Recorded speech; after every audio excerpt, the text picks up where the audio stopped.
information empire. This is a situation in 4 years William Ruto has achieved to put up an assassination team available for hire by Kenyans who may want to eliminate other Kenyans.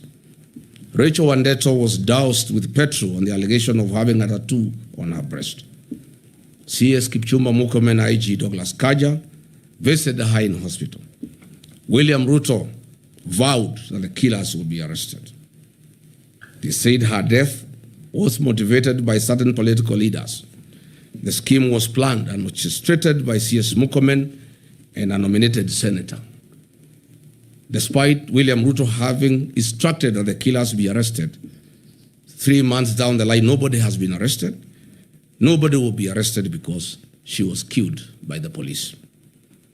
The Reverend Dumia Kariuki of PCA Nakuru, a vocal church leader, was killed by Nairobi Sierra, a squad formed by Kipchumba Murkomen to intimidate the PCA church to agree to sell their properties in Mombasa, Nairobi, Kajiado to William Ruto. The U.S. State Department, Bureau of Democracy, Human Rights and Labor, the Kenya National Commission of Human Rights, and the Independent Medical Legal Unit have documented over 700 cumulative cases of extrajudicial killings and forced disappearances across Kenya since late 2022 when William Ruto came to power. And with, of course, notable surge tied to the 2024 Gen Z protests, where 60 young boys and girls were killed. Mr. William Ruto, it is also important to note that alcohol and drug substance abuse is on a record high in the country. And the climax was when William Ruto appointed 2 known drug barons into his cabinet. William Ruto has therefore deliberately allowed the menace to grow in sections of the country that are not politically aligned to him. While serving as the country's deputy president, I ensured and chaired a multi-agency stakeholder meetings across country to exhaustively examine the root causes, extent, and impact of this growing disaster, with the name of offering solutions. The initiatives were aimed at informing major government policy, measures, and prescribing interventions and actions to address alcohol and drug demand reduction, supply suppression, and harm reduction. Under my leadership then, I strengthened the intergovernment collaboration and coordination in fighting alcohol, drugs, and substance abuse. I proposed several amendments of national and legal and county legal provisions on alcohol and drug control, coordinated and multidisciplinary licensing regime of alcoholic outlets where all stakeholders were involved, and proposed the establishment of county treatment and rehabilitation centers. I held high-level engagement sessions with the judiciary to fast-track alcohol, drug, substance abuse matters before then. William Ruto's 4 years have achieved unwarranted, excessive availability of drugs to our young people, killing them and leaving others as zombies. I'm confident that on August 10, 2027, we will revisit this program and eradicate this vice in totality. The following are some of Kenyans who have been abducted and disappeared recently. Mark Million Carey, he was abducted in Nairobi. Michael Olo, abducted in Nairobi. Families wept in the Milimani High Court demanding his release. His last location was along Kagudo Road. Evans Omondi, abducted alongside Olo and Carey. Abdulaziz Duba Molu, alias Zizo, abducted in Kiamaiko on June 23, 2026 by armed individuals in civilian clothing and police uniforms. Davis Lichuma, a rights activist seized by the masked operatives outside Parliament, later traced to a hospital heavily battered. Omwancha Clifford Evans, listed among the recent abductees by local human rights groups. Manyura Morisori Douglas, still missing following a wave of clandestine security enforcement operations. Jimmy Mtava Mwanzi, abducted in Mlolongo, not seen to date. He was abducted at the instructions of DIG Langat. Dennis Chege, an activist who was said to be involved in the Gen Z protests, vanished and remains completely unaccounted for to date. Brian Stigo, a Nakuru fisherman, who mysteriously went missing in 2022 under similar contested operations at Lake Nakuru National Park. The plan promised Kenyans that the National Coroner Service Act of 2017 will be amended to establish the Coroner General's Office. The objective and aim of this amendment was to remove the burden of investigating suspicious and police action deaths from regular police channels and DCI. Further, the amendment of the Act was aimed at removing potential conflict of interest and ensuring absolute transparency in handling and explaining deaths, enforced disappearances, or fatalities resulting from the law enforcement operations. 4 years later, this promise has not been fulfilled. National Coroner Service Amendment Bill 2026 was officially published in the Kenya Gazette on April 16, 2026, and received by the Directorate of Legal Services in July 2026. It is currently at the introduction and pre-reading stage in the National Assembly, awaiting formal first reading and committal to the relevant departmental committee. Mr. William Ruto has also facilitated acts of transnational repression against foreigners in Kenya. More specifically, on July 24, 2024, 36 Ugandans, members of a Ugandan opposition political party, as part of a joint Kenya-Ugandan security agency operation, and were forcibly returned to Uganda. On October 18, 2024, 7 Turkish asylum seekers were abducted in Nairobi by masked men. Kenya later confirmed it forcibly deported 4 of them to Turkey in a joint security operation, citing bilateral ties, drawing severe condemnation from the Office of the United Nations High Commissioner for Refugees and Human Rights. On November 16, 2024, Kizza Besigye, leader of another Ugandan opposition party, was kidnapped by Ugandan agents while visiting Nairobi. Kenya government officials claimed they were unaware of the abduction, but the Ugandan authorities maintained it was a coordinated action between the two governments. Tanzania journalist and human rights activist Maria Sarangi was on Sunday, 12 January 2025, almost abducted here in Nairobi. Prominent Zimbabwean constitutional lawyer and human rights defender Brian Kagoro was detained and deported from Kenya on February 22, 2026. Intercepted by immigration and national intelligence officers at Jomo Kenyatta International Airport in Nairobi, he was held for over 10 hours and subsequently put on a flight back to Johannesburg, South Africa. In March 2026, 2 officials from the China Civil Engineering Construction Corporation were deported from Kenya amid a high-stakes dispute that arose in Kenya shillings 30 billion Kenya Railway city tender. Upon seeking a statutory review of the procurement process, William Ruto and Kipchumba Murkomen deported the complainants' local agents, clearing the way for their preferred entity, China Road and Bridge Corporation, CRBC, a company that has bagged procurement tenders worth 1.2 Kenya trillion since 2022 when William Ruto came to power. China Road and Bridge Corporation is the international conduit for corrupt proceeds in Kenya under the personal and direct supervision of William Ruto. I must say Kenyans are not safe, our children are not safe, investors are not safe, tourists are not safe, no foreigner is safe. And I must say, foreigners, investors, tourists, your own security starts with you. I ask the members of our development partners and foreign embassies accredited to Kenya to ensure that their staff and citizens are safe within the boundaries of Kenya. On protecting the liberties enshrined in our Constitution, William Ruto has breached the freedom of expression in Article 33 and the freedom of media in Article 34, Constitution of Kenya 2010.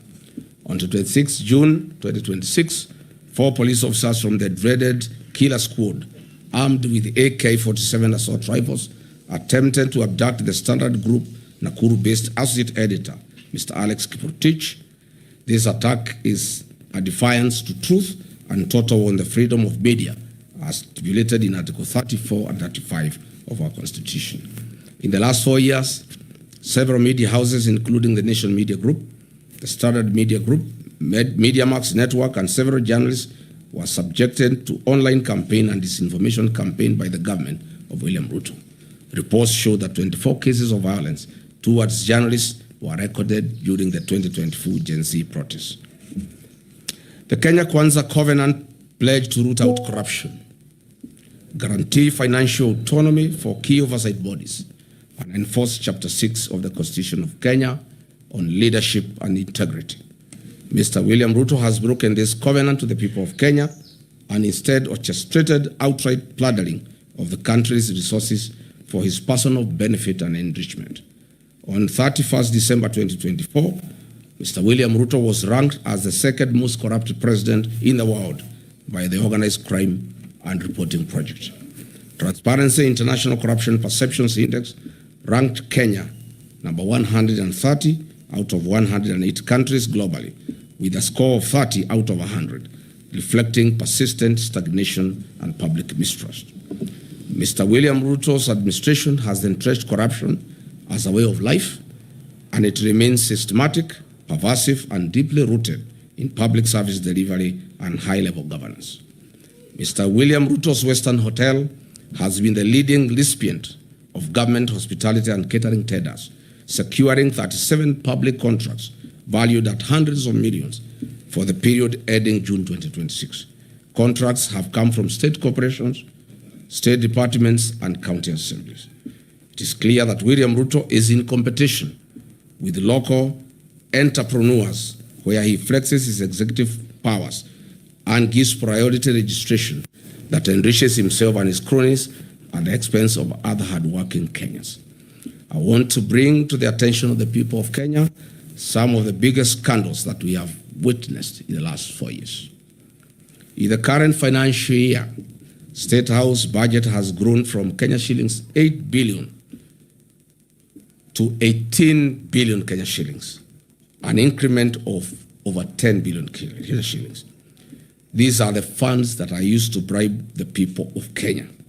And lately, sheikhs, private security officers, village elders, teachers, chiefs, etc. Under the e-Citizen, a special audit report by the Office of the Auditor General exposed major financial and governance weaknesses, noting that over Kenya shillings 11 billion in collections lacking clear documentation or routed through non-designated accounts alongside irregular payments to private entities. The functionless chief system was procured at a cost of 104 billion Kenya shillings, and an independent assessment of this system shows that it is worth 800 million, leaving theft and plunder of public resources of 103 billion Kenya shillings. SHA makes a loss of 6 billion shillings a month.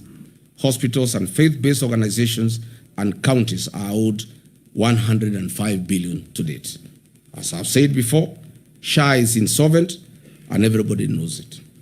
On the affordable housing program, the Office of the Auditor General reports that have flagged major legal and operational risks regarding fund utilization, including untraceable international development loans, low fund absorption, and missing land ownership documentation for ongoing projects.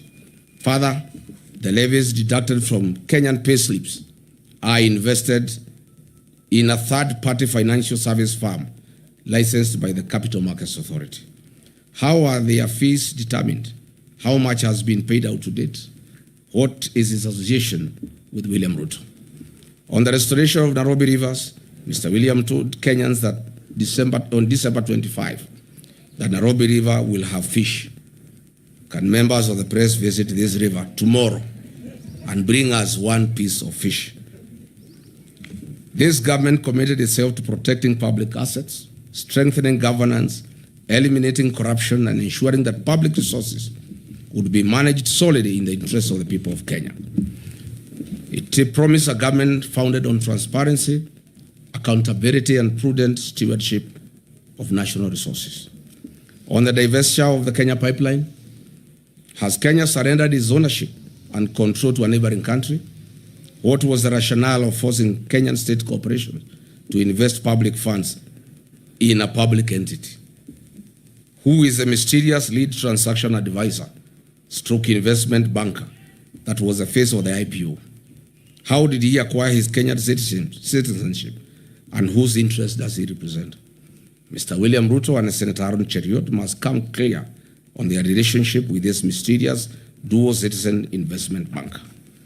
On the sale of government's equity stake in Safaricom to Vodacom at 204 billion Kenya shillings, it was a ripoff. Each share was grossly undervalued at 34 Kenya shillings. Why didn't William Ruto allow the use of an open price discovery, or even better, allow a regulated cooperative and SACCO fraternity with over 1 trillion in deposits at the end of December 2025 buy out this stake? Aren't the cooperative society members hardworking, deserving Kenyans? What happened to Buy Kenya, Build Kenya? Or is it Buy Kenya, Build Ruto? Other national assets, such as the new KCC, Kenya Ports Authority, and Kenya Airways, have been strategically targeted for sale. What is the rationale of selling our heritage? Had hard-working Kenyans remit over 100 billion Kenya shillings monthly to the National Social Security Fund, NSSF.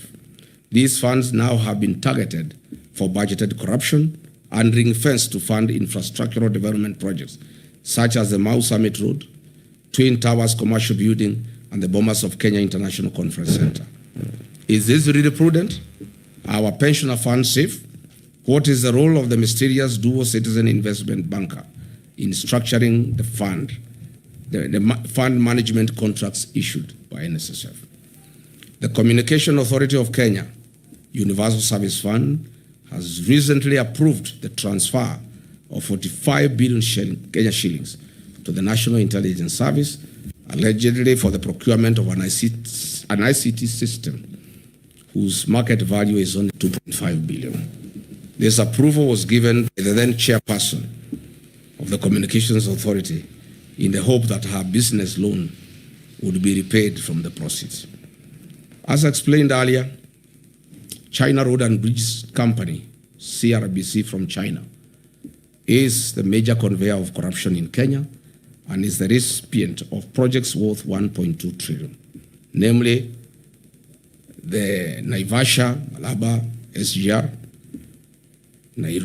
Mombasa SGR, JKI modernization projects, Talanta Stadium, Southern Bypass, Eastern Bypass, Western Bypass, Makuba Bridge, and Bomas of Kenya, among others. Patriotic Kenyans, over the last 4 years, Mr. William Ruto has systematically eroded the values, principles, and institutional structures of Kenya's public service that was built to ensure an efficient, ethical, and representative government workforce. Today, the public service is demotivated and has taken a back seat, as William Ruto single-handedly runs the operations of government without any professional input from our dedicated civil servants. No wonder government programs are launched and they are after repackaged for another launch. Dear Kenyans, the Church of Christ has been a major casualty of William Ruto's deception. On 5th May 2022, he executed a charter between the churches and the Kenya Kwanza Coalition.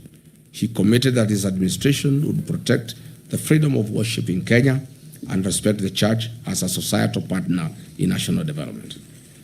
Fast forward to 2026, he has introduced punitive legislation through the Religious Organization Bill 2024, aimed at controlling the activities of the church. He has also increased fees required to carry out official activities. Who can forget the 2026 brutal murder of Reverend Julius Dumia of Nakuru PCA? Who will ever forget the attacks on Wetima ACK Church? Who will ever forget the attack of All Saints Cathedral? On 4th October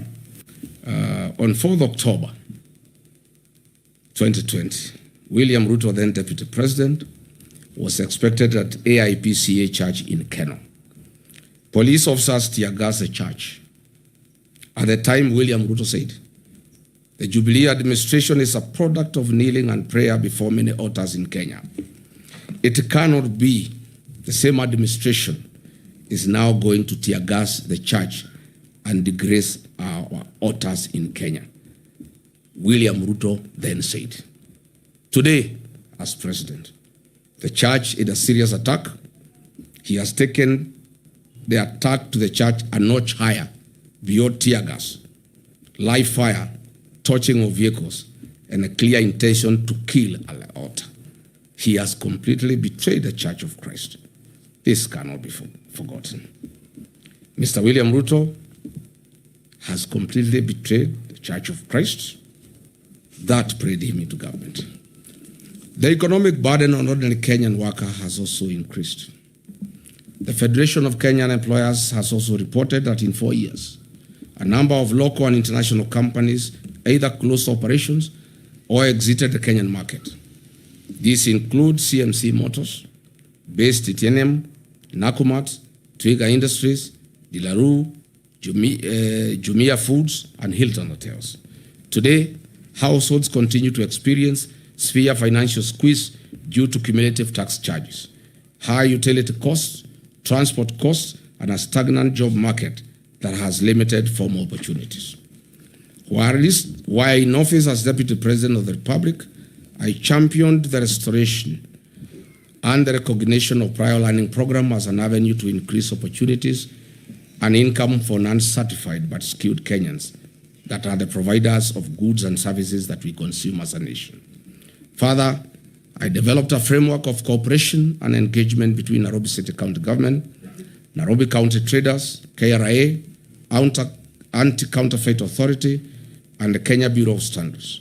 The objective of the framework was to A, provide a platform for resolution of disputes arising out of trading activities and the informal sector, foster goodwill, cooperation, and consultation between the parties, recognize the importance of collaboration in achieving shared goals in the informal sector, and promotion and improvement of the well-being of traders and their micro, small, medium enterprises. What happened? As soon as I left office, William Ruto and Nairobi City Governor Johnson Sakaja abandoned this framework. You all remember that on 8th August 2022, a liter of super petrol retailed at 159 shillings. A liter of diesel retailed at Kenya shillings 140. As we speak today, the price of super petrol is 214 Kenya shillings and diesel 222.86 for a liter of diesel, representing an increase of 34.05% and 59.18% respectively. These increases have been contributed to higher transport costs, increased food prices, and a greater pressure on household incomes. Kenyans will recall that on April 2026, I exposed the opaque nature of the government-to-government framework and detailed its contribution to an increased landed cost of fuel products. The whole scheme and con game were nothing like G to G. It is government route. What I'm saying in a nutshell is that the high cost of fuel has nothing to do with international prices. It has everything to do with business interest of William Ruto, where he is a key player of oil importation and distribution in the country. The average Kenyan worker loses between 45% and 50% of their monthly earnings that are deducted through punitive levies and taxes, leaving significantly less disposable income for their households. For example, a teacher in Wajir earning a gross salary of 50,000 in 2022 took home approximately 42,000 Kenya shillings. Today, under William Ruto, the same teacher who is making 50,000 takes home 38,000, while facing substantially higher food, fuel, transport costs, reduced school capitation, and increased challenges in accessing health care.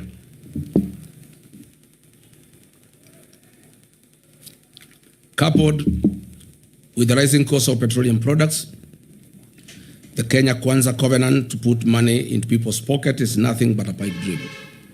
If anything, Mr. William Ruto has achieved the complete opposite and has taken money out of Kenyans' pockets, leaving them with a reduced net disposable income.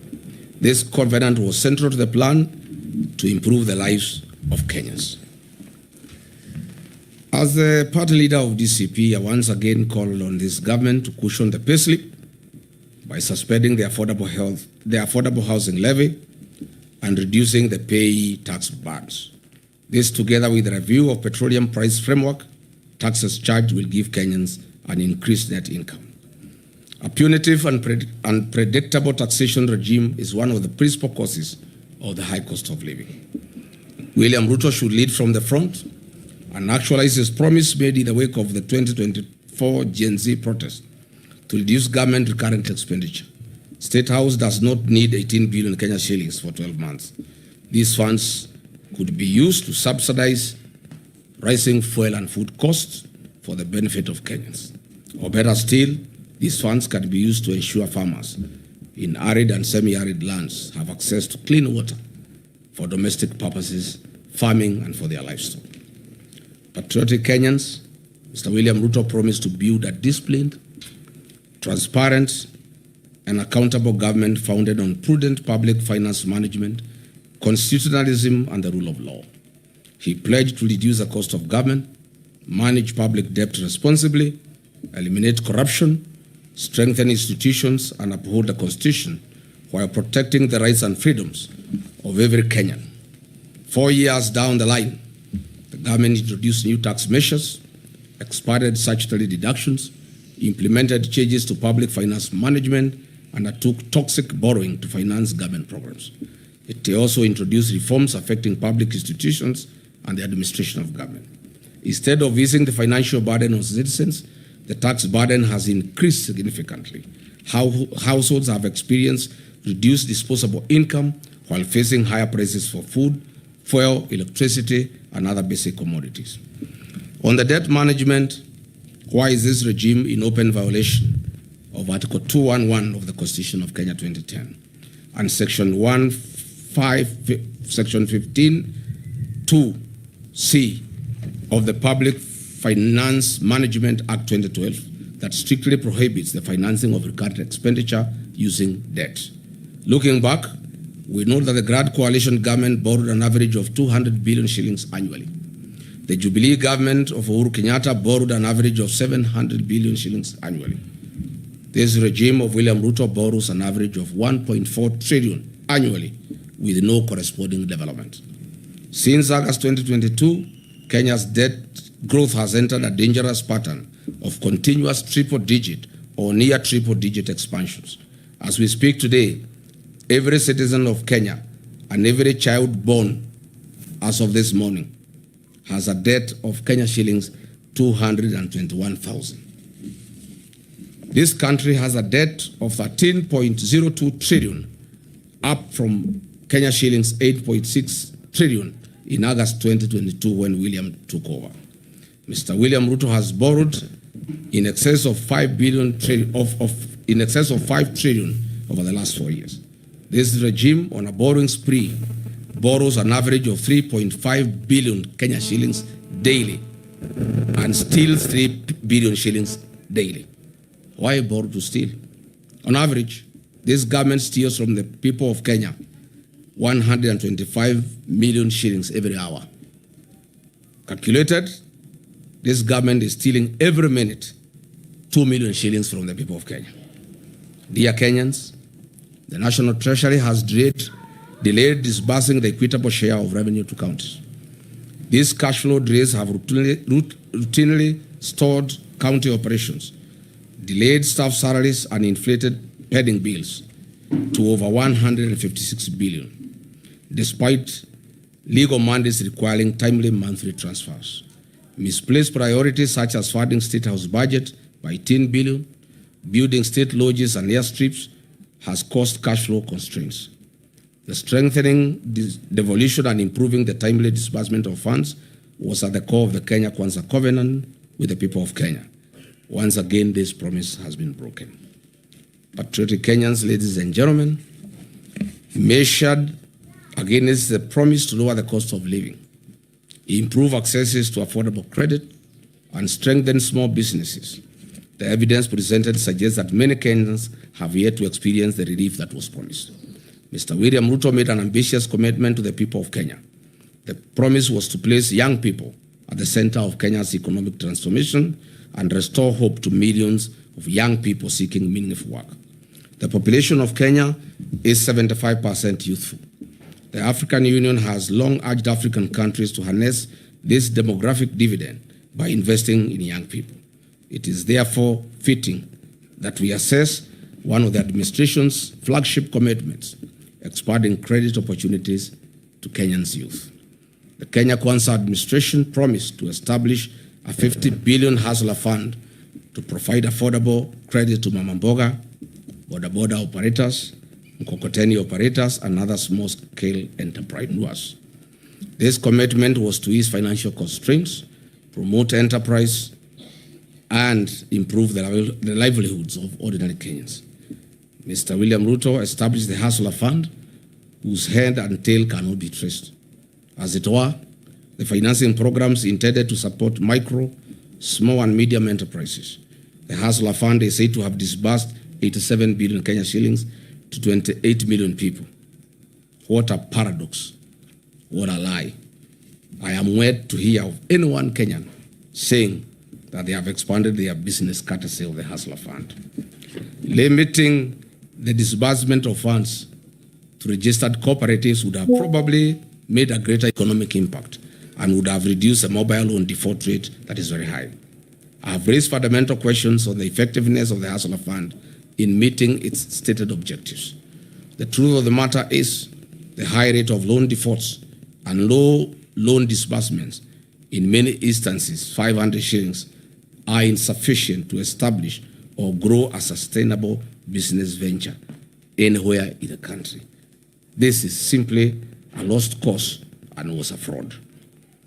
4 years ago, Kenyan women were promised dignity, economic empowerment, and their welfare.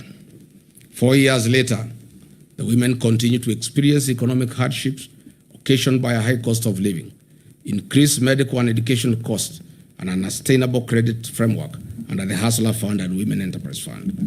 The discontinuation of projects such as Linda Mama and Edu Afya have increased the cost of accessing healthcare and education services to women and their families.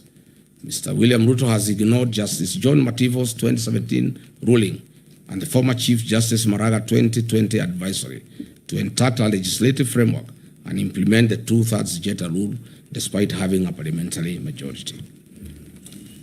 Patriotic Kenyans, the Kenya Kwanza commitment was to turn the housing challenge into an economic opportunity. They promised to build 250,000 houses every year. This was a promise. However, 4 years later, Mr. Ruto has fashioned and turned this into a conduit to steal public land and be the sole supplier of construction inputs, cement, steel, tiles, nails, and MDF panels that manufactures factories he has bought and acquired. The Affordable Housing Fund has collected over $1 billion since its inception. The State Department of Housing and Urban Development has conveniently ensured a low absorption rate of roughly 25% due to the staggered nature of construction phases and investments of proceeds in treasury bills, bonds through CDN Bank.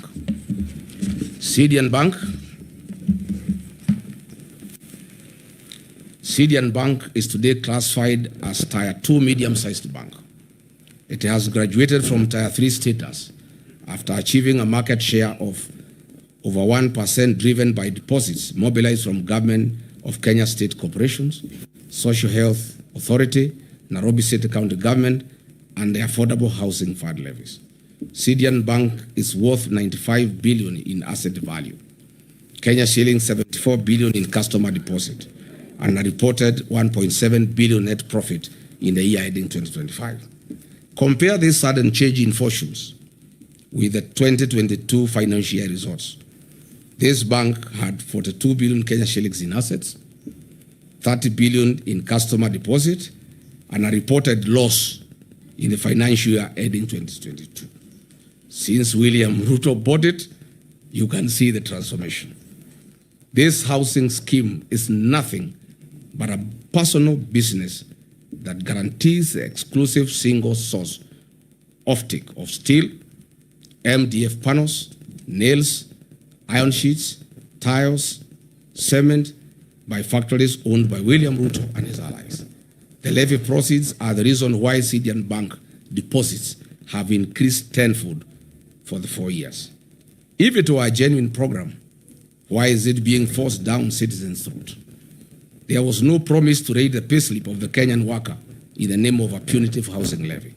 Private businesses must be left to do their work as the government does its work. It's important that the workers of Kenya know that monies deducted from their payslip is invested in Cedian Bank owned by William Ruto, who is collecting the profit. In my view, and as expressed before, the affordable housing scheme should be made optional to Kenyans to allow them to participate at their own free will. Fellow Kenyans, Mr. William Ruto had promised that within 30 days of his presidency, he would establish a quasi-judicial public inquiry to establish the extent of cronyism and state capture in the nation and make recommendations. Unfortunately, over the last 4 years, Mr. William Ruto himself has captured the state. He has focused on centralizing control of independent constitutional commissions, state entities, public sector procurement, and unwarranted sale of strategic national assets. All these measures are aimed at achieving the sole objective of enriching William Ruto at the expense of 55 million Kenyans. It should be noted that William Ruto has achieved the milestone of being certified as a US dollars billionaire in a record 4-year courtesy of looting Kenyan public coffers. Mr. William Ruto's 4 years in office has accomplished a mission of driving Kenyan entrepreneurs out of business. Contractors are out of business. Traders are out of business. William Ruto has captured all businesses and he is in competition with the Kenyans that he leads. He has used his office to flex muscles on traders. Where he has not pushed, his cordial CRBC has come in. Mr. William Ruto has investments in virtually every sector of Kenya's economy, namely banking and finance through Cedian Bank, investment banking through Rock Investment Bank, a CMA license issued in 2026, and is a fund manager of NSSF and PSSF pension funds, insurance through Amaco, capital markets through ZD Platform, hospitality through Weston Hotel and Leeds Caraton in Amara, cement through the various companies that he bought, including Baburi and East African Portland Cement, betting through SportsPesa, Sportbet and Betika, aviation through Kwale Island Development, healthcare through Nairobi West Hospital, telecommunication through East African Device Assembly Limited, oil and energy through Gulf Energy and oil marketing companies, energy gas through Taifa Gas, construction, farming, currency security, he has recently bought Daru, transport, he has even gone into the matatu business. He now has over 100 matatus in Nairobi, agriculture, poultry, minerals, gold prospecting in Aboseli, Logorian, Transmara, DRC, including in Darfur. Literally, all business people in Kenya have been driven out of business by William Ruto. The Parliament of Kenya has failed in its legislative oversight and representative role. Its members, except the few who hang around with me, are on record boasting how they are paid for everything that they pass in Parliament. I must remind all parliamentarians that they are accomplices to criminal acts. Under the archaic leadership of the UDA with winger Moses Wetangula, the National Assembly is one of the major causes of the suffering of Kenyans by passing bad laws like the Finance Bill 2024, whose provisions were later sneaked through amendments and omnibus legislation. Mr. Williams Ruto's attempt over the last 4 years to undermine the office of the Auditor General has been frantic and uncalled for. He now wants the Auditor General arrested for resisting theft of public funds. The people of Kenya will not allow it. Mr. William Ruto has made IPOA non-functional.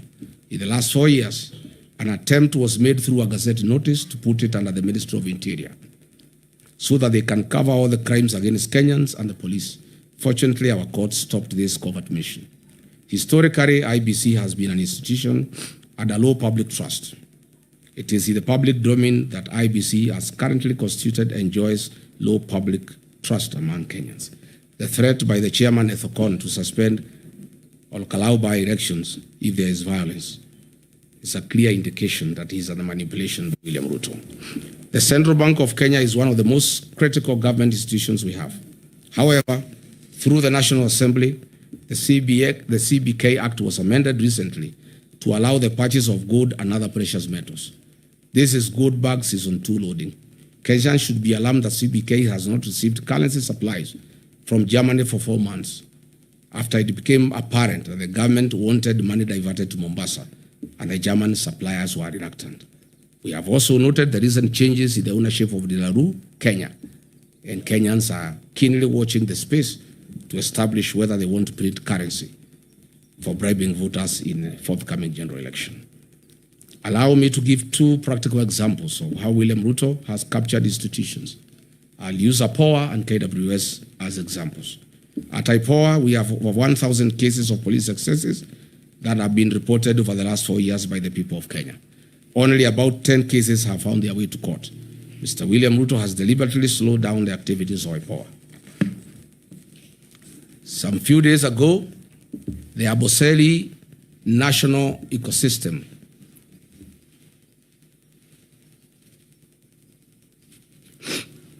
the Amboseli National Park ecosystem, 15 elephants died and some lions died later. We were cheated that they were died through suspected cyanide poisoning from pesticides. Tell the Kenyans the truth, Mr. William Ruto. Doing cyanide lynching to extract good prospects. And this warning goes to the people of Ikolomani in Kakamega, where Mr. William Ruto is eyeing your gold deposits. Be very careful.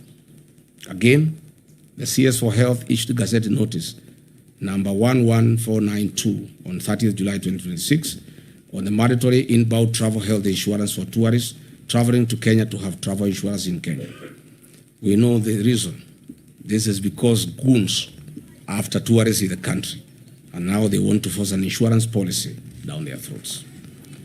To demonstrate what professionals in this government feel and go through, allow me to quote Professor Njogona Ndungu, the former National Treasury Cabinet Secretary, during a development forum in Sweden. And I quote, "The capacity to do the right things exists, but is overshadowed by institutional failure, where someone seeks to overrun institutions. The current president is overrunning all institutions, leading to conformity driven by fear within these institutions," close quote. What is this if not impunity of the highest order? Patriotic Kenyans, historically, land is one of the most emotive issues in Kenya. Mr. William Ruto has promised to settle all historical land injustices in Kenya and resettle millions of squatters across the country. Unfortunately, he has scored the lowest in this matter and created many war fronts on the land question. Over the last 4 years, William Ruto and his cronies have been involved in an historic high-level grabbing of land and misuse of public lands. For instance, 2,800 acres have been grabbed by Ruto and his cronies in Kebiko, Kajiado. 6,000 acres of land in Owaso Kedong in Suswa has been grabbed. 5,000 acres of land, or Kyobo in the Masai Mara, has been grabbed. 1,000 acres of land for Puko and Limanet within Narok Township has been grabbed. Over 7,000 acres of land of Olokuto adjudication section in Narok North. Kehoto land, about 300 landowners risk being thrown out of their 700 acres of land. Davivi land in Naivasha has been grabbed by William Ruto. He has put up a home and he is growing wheat and maize in the farm. Banita settlement scheme, 14,000 acres of land have been grabbed. Olongai land, about 167,000 people at the risk of eviction as this land is being grabbed. Egerton University land, Oscar Sudi, Samburu, and William Ruto have grabbed 2,000 acres of land meant for the university, where they are doing wheat farming. Patriotic Kenyans, health has long been one of Kenya's foremost national priorities. Building on the gains made at Kenya Vision 2030, the Kenya Kwanza administration committed itself to delivering universal health coverage by guaranteeing every Kenyan access to affordable quality health care. The plan pledged to realize the constitutional right to health through a reformed national health insurance scheme founded on the principle of leaving no one behind. To implement this commitment, the government replaced the National Health Insurance Fund, NHIF, with a failed and fraudulent scheme called SHA that has left millions of Kenyans on their own. The discontinuation of Linda Mama and Edu Afya on December 31st, 2023, has left significant gaps in healthcare coverage. In 2022, Edu Afya provided medical cover to 3.4 million secondary school students at an annual cost of 3.2 billion. Today, approximately 4.1 million secondary school students no longer enjoy that medical cover, leaving parents to bear the full cost of treatment. Mr. William Ruto had committed to addressing the inequities in Kenya's education system so as to level the playing field for all children irrespective of their background. He further committed to equitable universal basic education defined as 12 years of schooling. He further committed himself to protecting and strengthening the gains made under free primary education and free day secondary education, while ensuring that every Kenyan child had access to quality, affordable, and equitable education. He also pledged to strengthen higher education financing and invest in the nation's human capital. The William Ruto government inherited landmark education reforms introduced by previous administrations. Free primary education launched in 2003, free day secondary education introduced in 2018, that had significantly expanded access to education for millions of Kenyan children. The commitment was not only to preserve these gains, but to build upon them by ensuring adequate capitation, sustainable financing, and improved access to quality education for all. In the words of the third president of the Republic of Kenya, the best president we have ever had, Mzee Mwai Kibaki, and he said, and I quote, "Education is the ultimate means of ensuring an equitable society. Equitable education ensures that every child has a chance to fulfill their potential and rise to the highest level of accomplishment." Close quote. 4 years later, the government has caused irreparable instability and confusion in the education sector. The gains made by the previous administration under free primary education and free day secondary education have been eroded to dust. Secondary school parents now shoulder substantially higher education costs, while the level of government capitation has failed to keep pace with inflation and rising operation costs. The capitation rate established in 2017 was 22,000 per student. However, today's schools receive only 9,000 per student during the previous financial year, creating a significant funding gap. Our public universities are facing unprecedented financial distress. University debt has increased from 60 billion in August 2022 to approximately 100.3 billion Kenya shillings, representing an increase of Kenya shillings 40.3 billion, or about 67% increase. As a result, many institutions are experiencing severe financial challenges that will affect the delivery of quality education.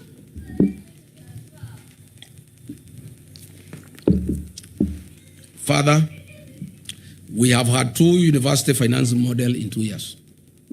Measured against the commitment to strengthen education, protect free basic education, and improve access to higher education, the evidence presented suggests that the sector has experienced significant setbacks, placing greater financial pressure on families and creating uncertainty for learners and institutions alike. Ladies and gentlemen, Mr. William Ruto pledged to invest 250 billion Kenya shillings into the agricultural sector to shift the country from food security to surplus production. Recognizing its strategic importance, he pledged to transform the agricultural sector by increasing productivity, improving farmer incomes, and revitalizing key value chains. The administration committed itself to revamping underperforming export crops, expanding emerging high-value crops, strengthening the tea value chain, supporting food security, and promoting agro-processing as a driver of economic growth. Despite the commitments made, our farmers have experienced increased economic hardship. Net incomes have reduced due to increased cost of inputs, higher taxation rates, high transport and distribution costs due to reclassification of VAT status. Agriculture continues to receive approximately 2% of the national budget, significantly below the African Union 10% target under the Maputo Declaration. The tea sector has faced considerable challenges over the past 4 years. This is due to the deterioration of Kenya's economic and diplomatic relations with Sudan. Historically, one of the largest buyers at the Mombasa tea auction. Sudan's annual consumption of Kenyan tea declined from approximately 10.7 million kilograms to about 1.7 million kilograms, leaving substantial volumes of tea unsold. But why has this happened? Mr. William Ruto's appetite for business and money has failed Kenya. His close association with the Sudan's RSF warlord, Mr. Hemeti, in illegal trade of gold in exchange for weapons, has reversed the gains we have made. These internationally sanctioned war criminals live in Kenya under state protection and have been issued with diplomatic passports and ID cards by Kipchumba Murkomen. U.S. Senator Jim Risch, chairman of the Senate Foreign Relations Committee, while noting Kenya's NATO ally status, criticized William Ruto during a May 2025 hearing.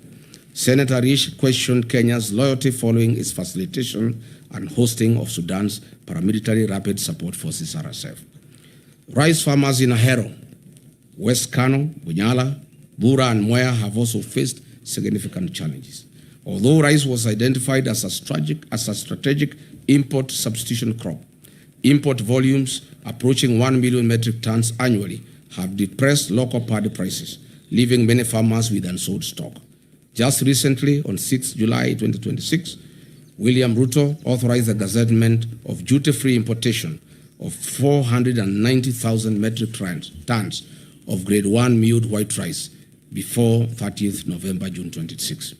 It estimates that this represents a missed economic opportunity exceeding 100 billion Kenya shillings if domestic production had been given priority before this duty-free window was open.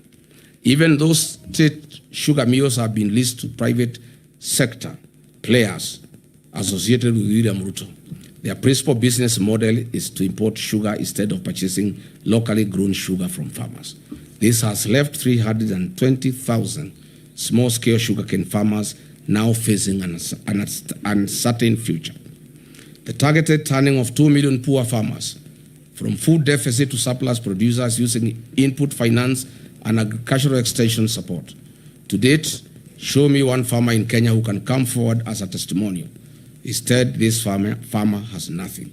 In fact, small-scale farmers in Mwea and Ahero are currently in court trying to salvage their crop after government gazetted the importation of 490,000 metric tons of rice for importation. Tea farmers are crying. A 0.8% levy has been introduced, and this year's bonus will reduce from 45 Kenya shillings per kilo. Sugarcane farmers in Western Nyanza and Kisii, the government is unable to pay 270 million owed to them. Cane per ton has reduced from 6,500 to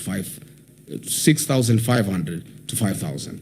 Dairy farmers who have supplied milk to new KCC have not been paid for 6 months.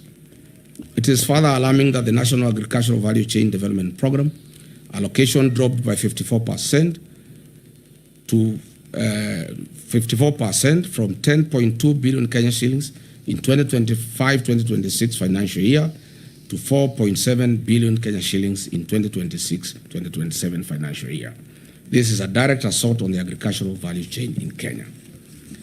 As Deputy President, I initiated progressive reforms in the agricultural sector that increase returns for tea, coffee, dairy and other cash crops. Through my efforts, we negotiated an 8 billion debt waiver for coffee farmers that was suspended as soon as I left office. More can and more will be done once we form government on August 10 next year.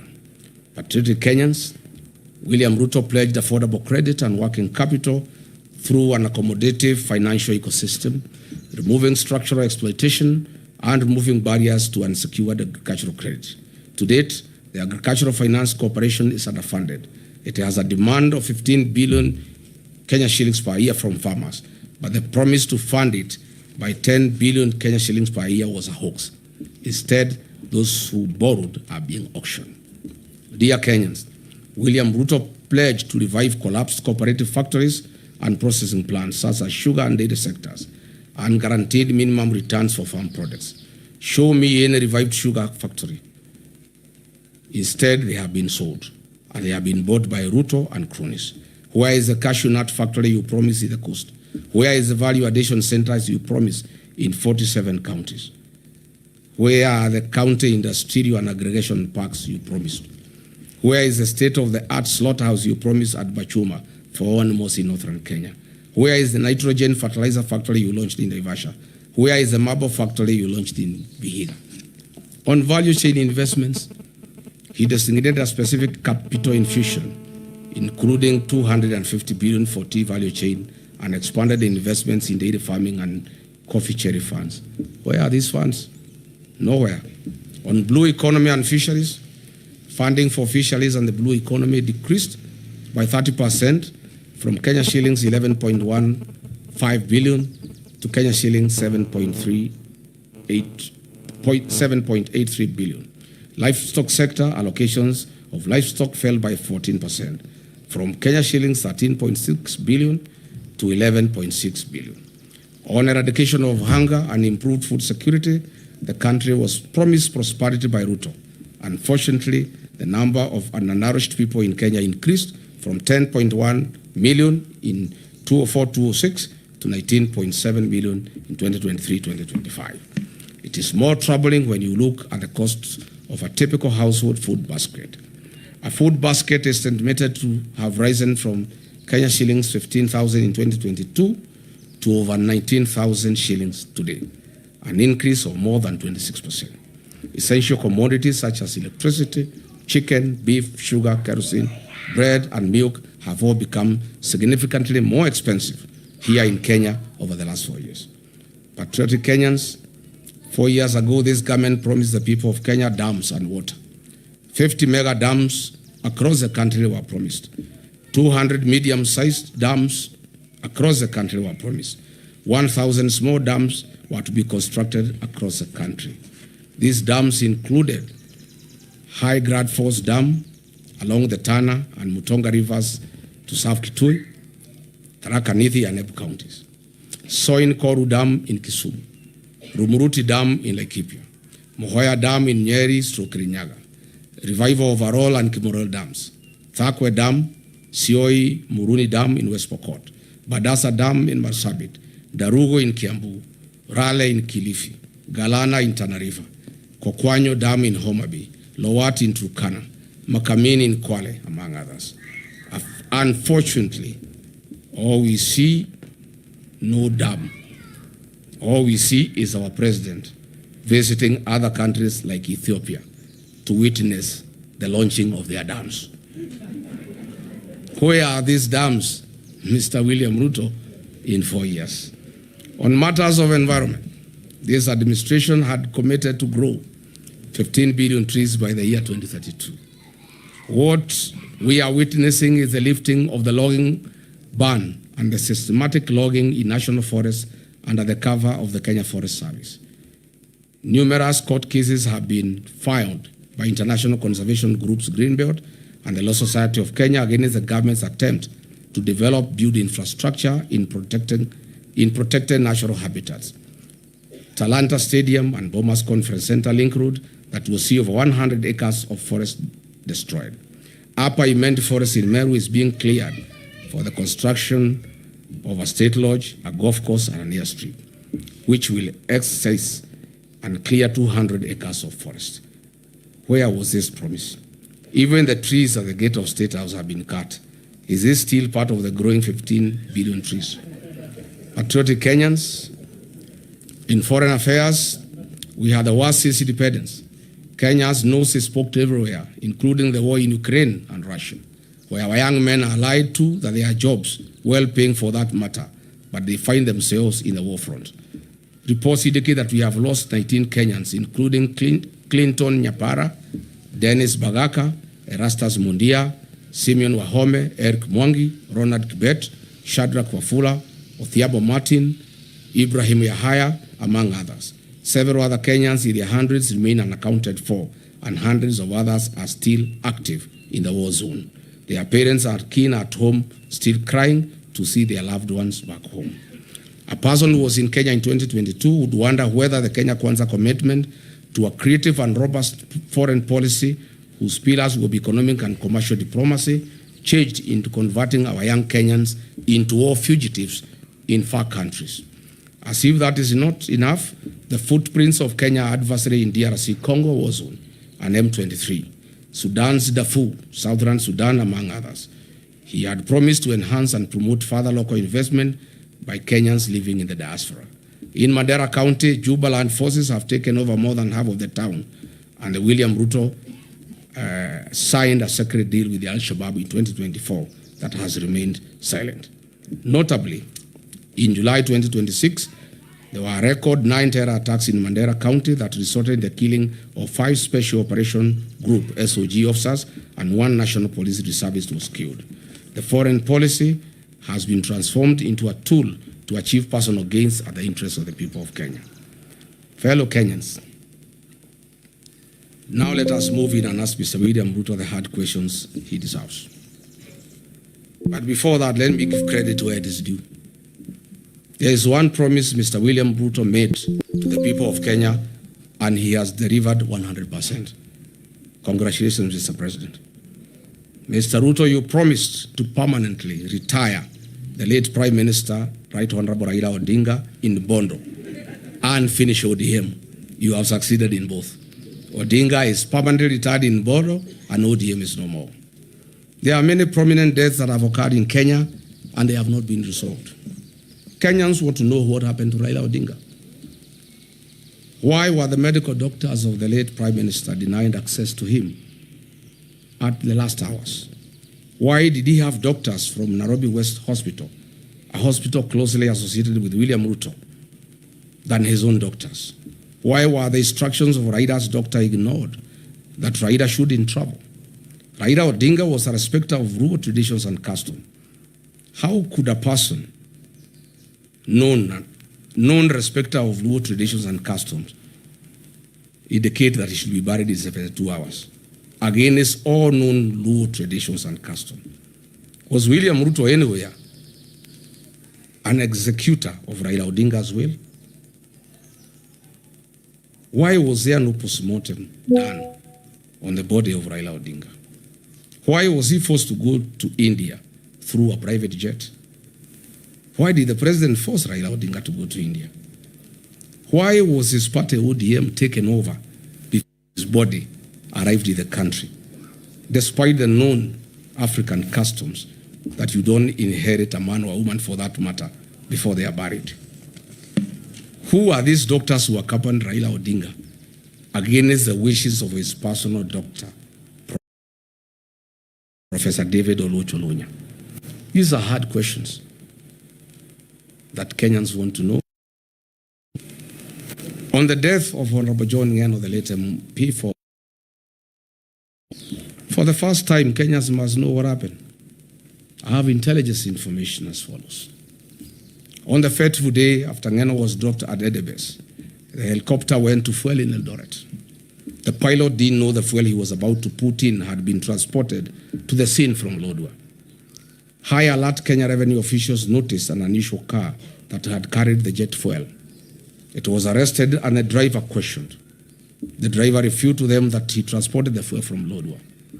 Immediately, this KRA official and the police Eldoret airstream were instructed from Nairobi to release the driver if they cared about their lives. Is it this fuel that caused the chopper not to pick up in high altitude? Is that why the pilot first came down and tried again to pick up?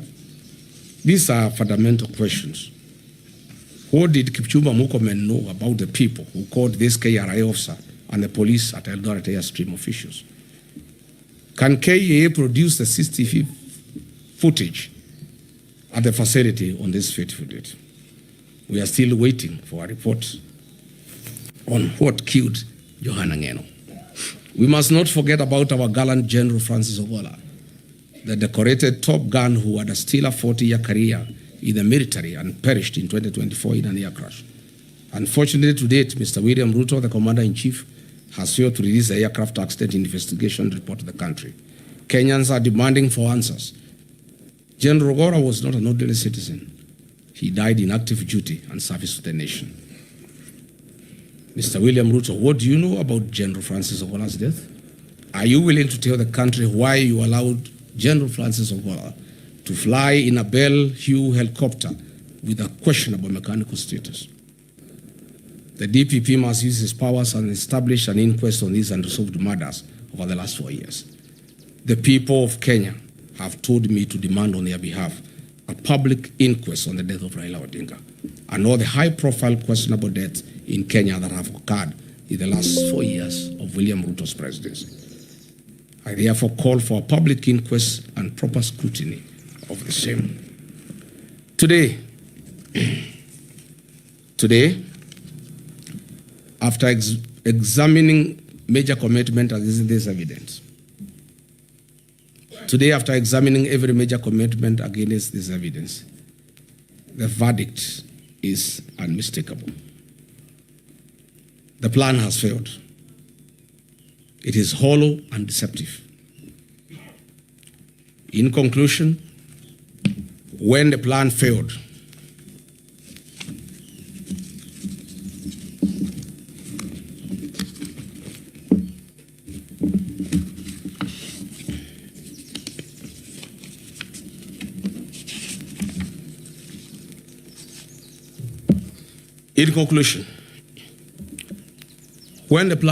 Kenyans were told that the answer lay in article. It too has failed to deliver the hope, unity, and reforms that were promised. Thereafter came the 10-point agenda, presented as a renewed roadmap to rescue the country. It has equally failed to change the trajectory of our nation. In failing the plan, the administration has failed to keep Kenya on the development path envisioned under Kenya Vision 2030. The question before the people of Kenya is therefore simple. If the author of the plan could not deliver the plan, if NADCO has failed to provide solutions, if the 10-point agenda has failed to change the country's direction, what reason do Kenyans have to expect a different outcome after 2027? You have all heard William Ruto constantly accusing the opposition of having no plan. I ask Kenyans instead to look at his track record. He came up with a bottom-up economic plan. As we have seen, it has failed. He came up with NADCO. He has failed to deliver. He came up with a 10-point agenda. He has failed to deliver. He came up with a Singapore. It has failed. And now, before he has honored a single promise and his commitments, he is now asking us to believe and trust him to come up with another plan, Vision 2060, or the way he is calling, Beyond Vision 2030. Plan after plan, promise after promise, each one designed to distract from the fact that there has been no implementation of the last. From bottom up to Singapore, to Vision 2060 or Beyond Vision 2030, William Ruto has mastered the language of plans. Whenever he is asked to account for what he has actually done, because he has no answer, he simply points to the next horizon. The harsh truth is he does not have the capacity to deliver. You cannot fail today and ask us to trust you tomorrow for some distant, far future engagement. Based on your performance, Kenyans based on your performance, Kenyans don't want to hear about Vision 2030 or beyond 2030. They want to know one thing. What will you deliver in the 364 days between today and the next election? Of all the promises you have already made, which ones can we expect you to keep? That will be your marking scheme 1 year from today. And Kenyans are doing you a favor. They are letting you set that marking scheme yourself. They are not making their own demands. They are just using your own commitments as the standard. So when the day comes, you should have nothing to complain about. Leadership is judged by results, not by promises. Governments earn another term through performance, not through visions and persuasion. That is why millions of Kenyans are saying one term. One term is not a slogan of anger. It is a verdict on performance. It is a democratic conclusion that one term has been enough because the promises made have not been kept. Exactly 1 year from today, on 10th August 2027, we shall go to the polls as a nation. Let us choose accountability over excuses, delivery over promises, and leadership that honors its covenant with the people. As Mr. William Ruto launches his deceptive 2060 plan tomorrow, I want to tell the people of Kenya that it is a lie, it is a con, it is a fraud, it is deceit. I urge all Kenyans from across the country to join in the liberation struggle that kickstarts his 364-day action plan to restore the dignity of our beloved motherland. As William Ruto launches his lie and deception tomorrow, I lead the people of Kenya in launching today a 364-day action plan to restore the dignity of our beloved motherland, Kenya. May God bless you. May God bless the Republic of Kenya. Thank you.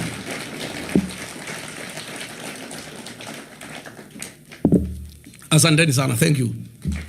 Ladies and gentlemen, His Excellency the Second Deputy President, State of the Nation Address. Jamani, makofi tunapoendelea kuzingatia maendeleo katika nchi yetu, kuendeleza uongozi wa ukweli na uongozi ambao umeajibika. Studio, tukiwa hivyo tutasalia kusimama tucheze wimbo wa taifa.